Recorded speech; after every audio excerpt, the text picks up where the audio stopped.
So Maybe we can use it for the new constitution. okay. So we're the same age bracket? No.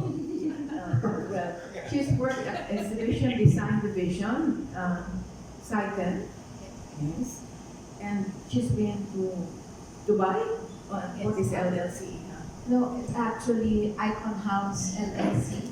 So it's a company who who has different brands under them for Danish brands, mostly Danish brands, furniture, the iconic pieces like 1940s, 1950s design chairs. So very iconic how pieces. do you redo them?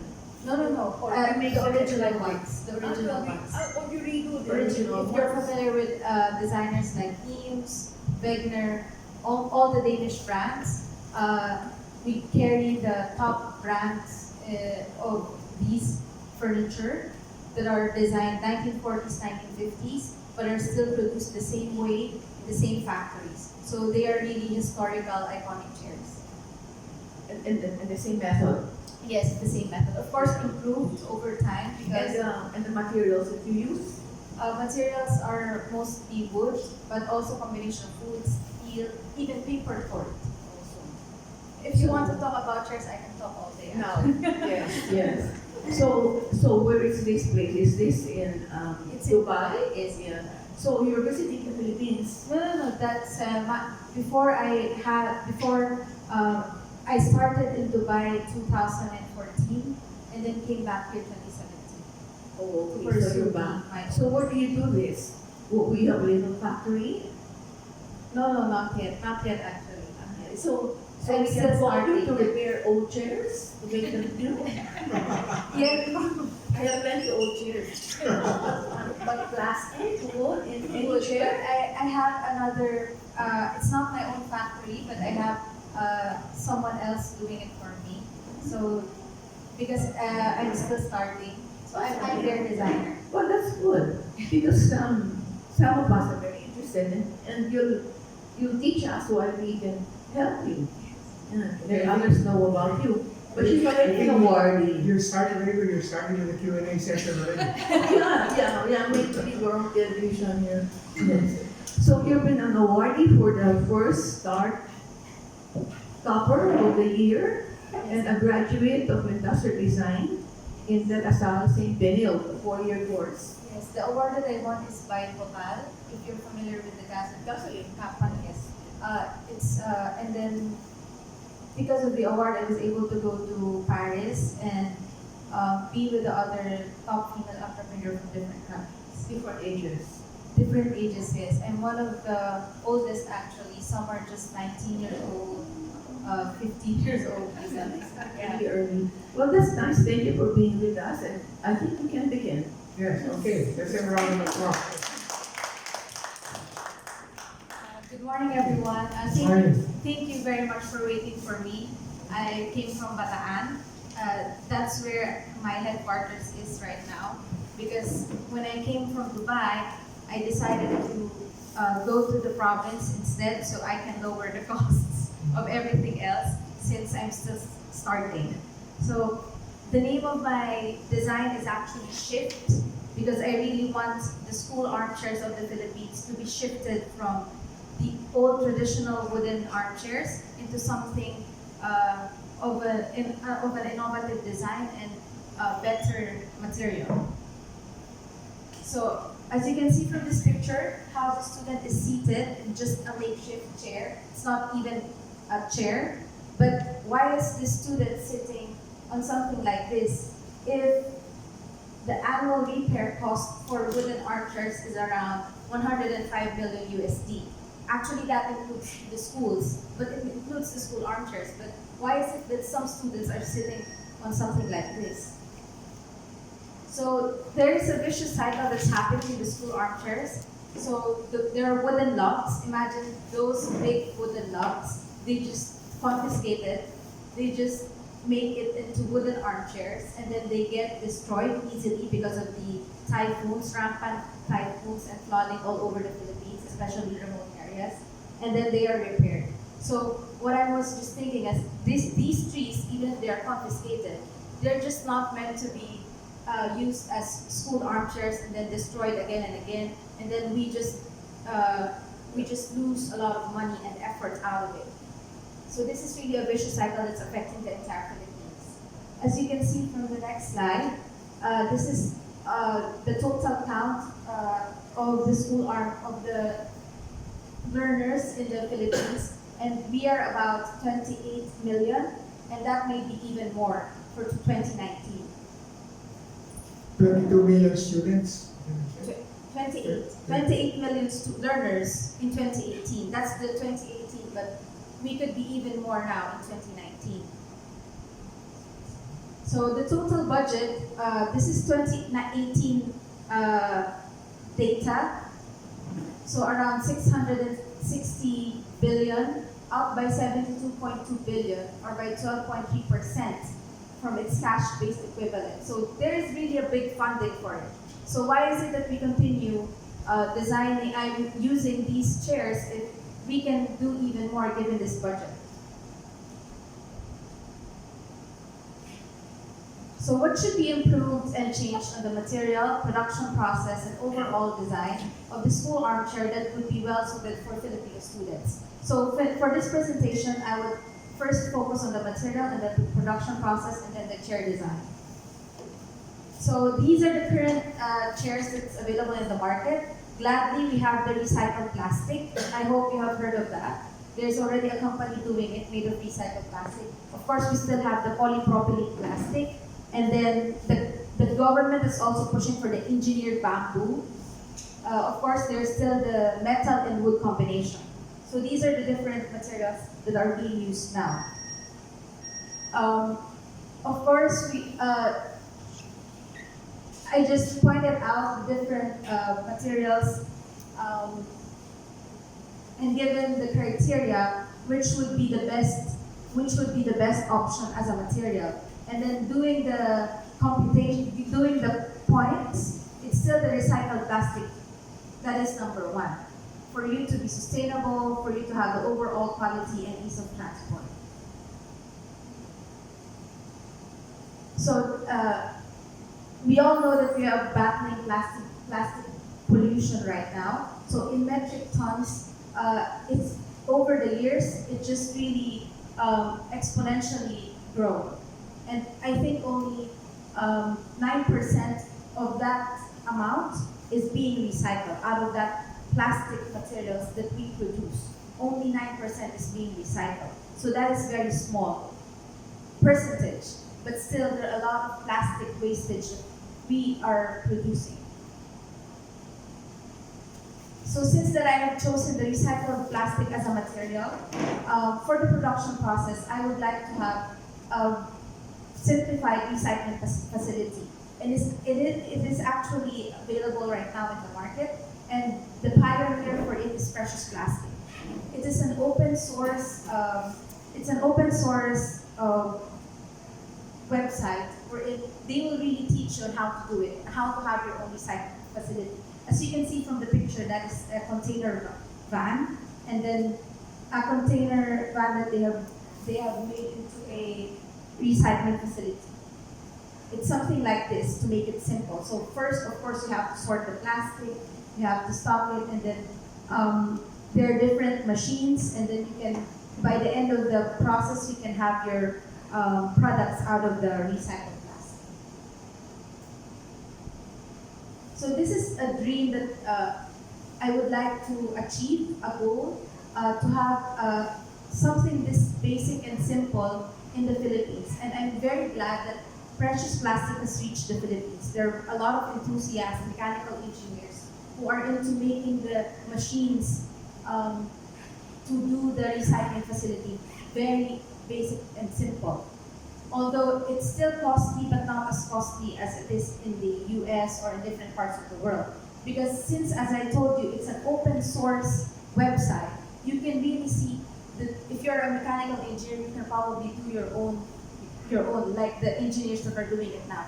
In Rizal and Antipolo, there are engineers who are really following Precious Plastic, and then they are doing the machines, and the cost of each machine would cost around 65 to 85,000 pesos compared to 300 to 400,000 pesos if you convert it from the US.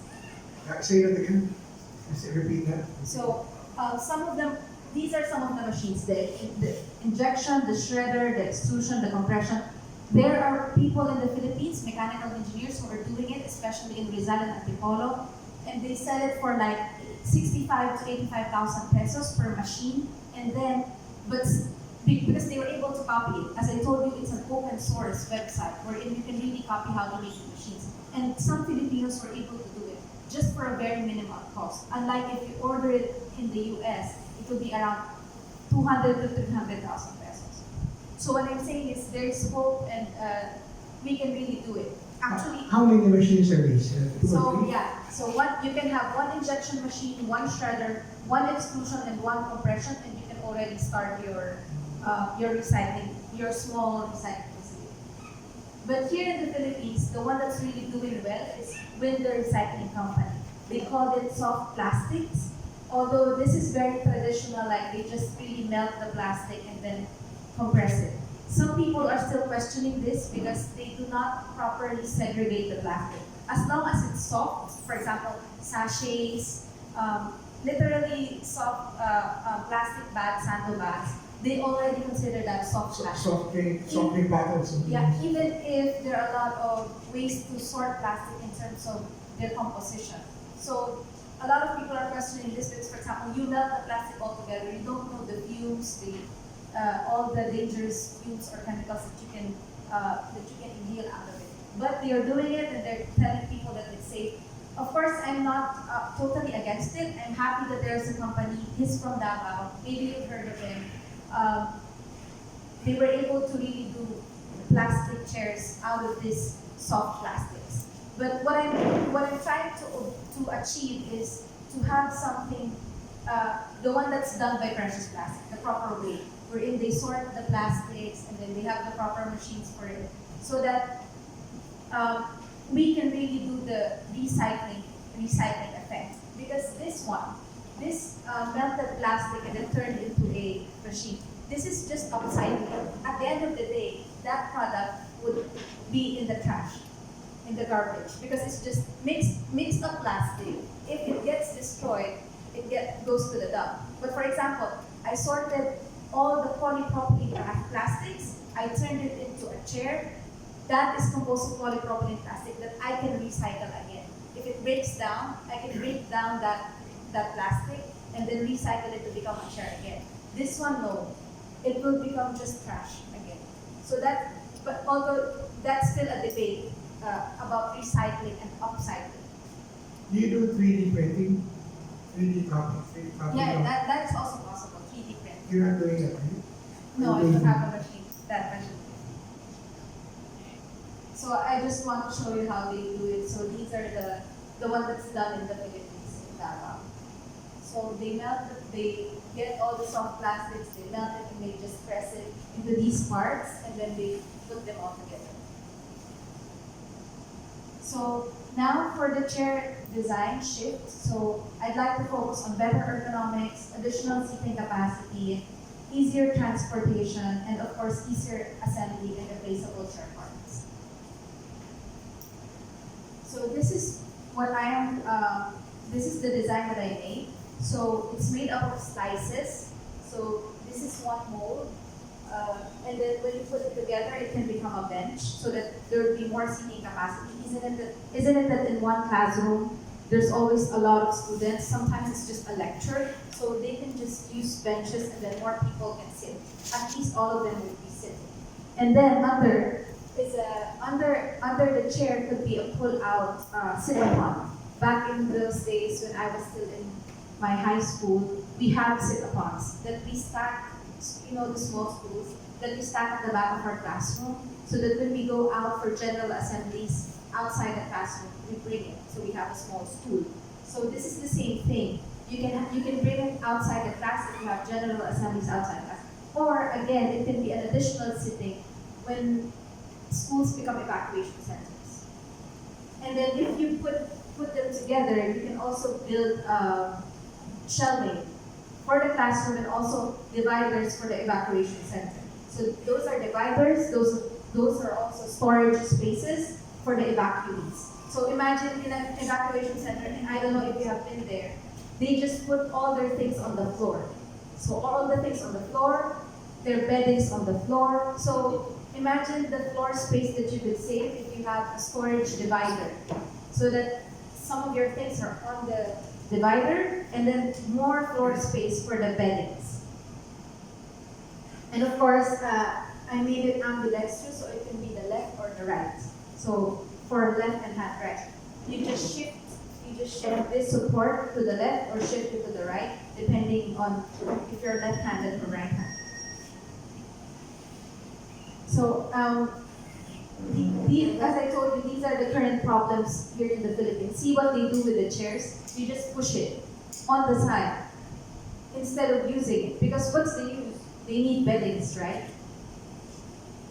And then look at this classroom. This is actually half of the classroom. We divided it so that there'd be more classrooms. And then the students are very cramped. Normally there's a space right for the platform, but see how cramped this classroom is. So there's really a problem with the space inside the classrooms. And then also with the transportation.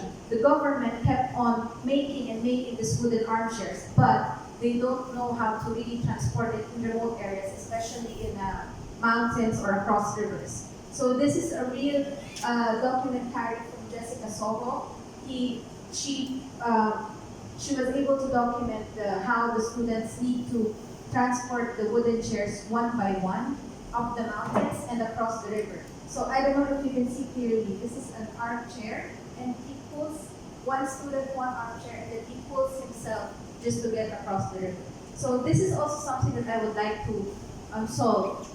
If the chairs are modular, if there's really a need for the student to carry the chair, then be it lightweight, be it modular, not a very bulky chair that you have to carry.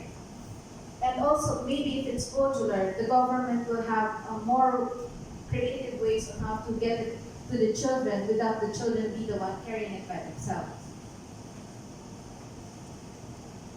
So, I know some people would say this is just a chair. You can just still use the wooden armchairs that we have long been using.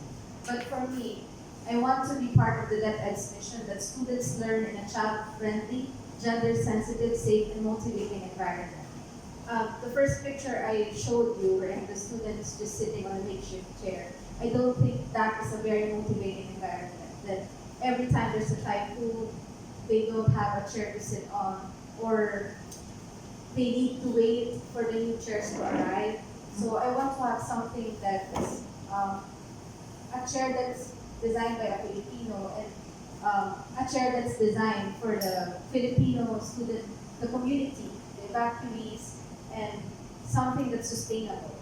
And also, it's part of the Philippine development plan to invest in relevant technologies to improve solid waste management throughout the country. So, if we utilize the plastic waste, I think that would also for the improvement of the solid waste management in the Philippines. So that's it. I hope you were interested with the design of the ship. It's modular, it's lightweight, it's sustainable, and should we have questions? Okay, clear our front part. Okay.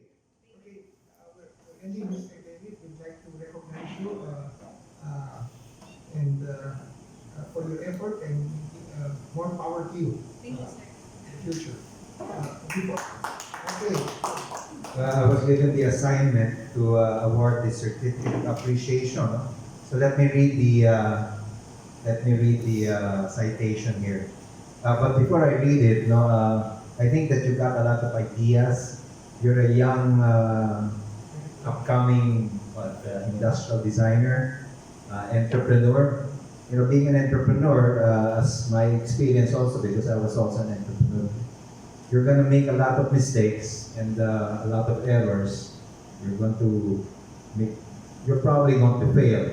But don't let that discourage you. Just keep going, listen to good advice, and implement it. And in the end, you will probably succeed. So keep going, no?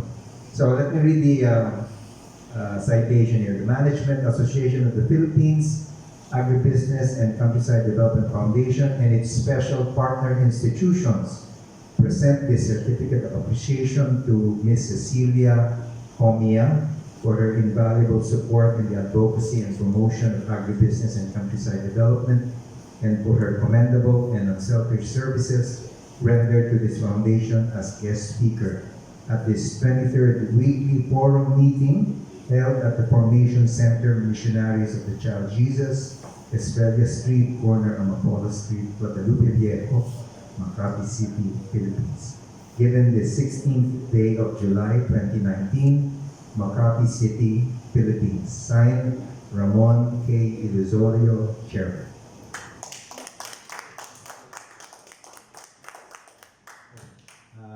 You have also some books here from the chairman. Okay, thank you very much. Ladies and gentlemen, next week.